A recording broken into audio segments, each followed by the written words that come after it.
Usa ka masuso nga gisud sa sako bag gibilin dapin sa kalsada sa barangay Basak, Dakbayan sa Lapu-Lapu. Si Luan Birondina adunay live exclusive report. May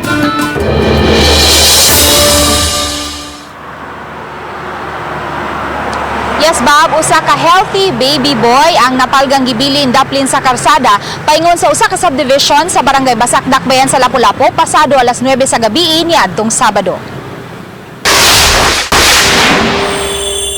Gika na grocery niya atong higayuna sila si Celia Istoya ug ang iyang anak. Samtang naglakaw paingon sa ilang panimay, ilang nabantayan ang usa ka sako bag nga gibilin daplin sa karsada. Ang doan niya, sayon siguro ito mga padunggid siya sa daplin, sa bag.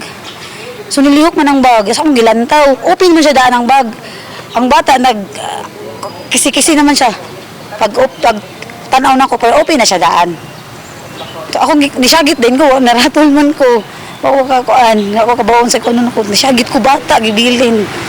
Daling nagpatabang si Celia sa gwardya sa dapit, kinsa nanawag usab og tabang gikan sa barangay ug sa mga pulis. Salbayas kayong inahan, naglabay ani. May pangod. Walang giadto sa DS jud. Gipabutang lang jud sa simento. Magani kay wa mag-uwan, kay nag-uwan pa. Masudlag tubig kay abli man ang sipir. Ang bibi nga gibutang sulod sa sako bag gitaparan usab og baby ron nga may timpla na daan nga gatas ug may instructions nga gisuwat sa papel kung pila ka scoop sa gatas ang itimpla.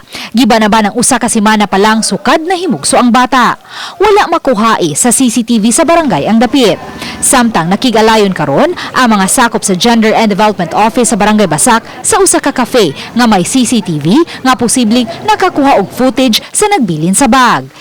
Dinhing dapita gikatahong gibilin ang bag nga moy gisudlan sa bata. Nagtuwa mga mulupyo dinhi nga posibleng luwan sa sakyanan ang nagbilin sa mong bag tungod kay wa sila nakita mga tao nga naglakaw ni adtong higayuna. Nabantayan mo gud mo dagan kay mga sakyanan nga nagparking. Wa jud mi kabantay nga naiba nga nagbitbit og hambag ana ba. Ang akong duda na nagsakyanan jud na siya gyud. Napahiling na sa mga God staff ang panglawa sa baby boy sa wala pa nila kini giturn over sa DSWD.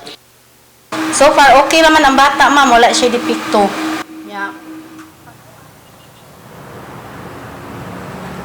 Bob, sa pagkakaroon, ana sa Northfield Foundation ang baby boy ug may foster parent na kining nagatiman. Ug so far, Bob, mo kanang latest nga atong nahipos gikan dinhi sa gawas, Bob. thank you so much, May, sa imong live update.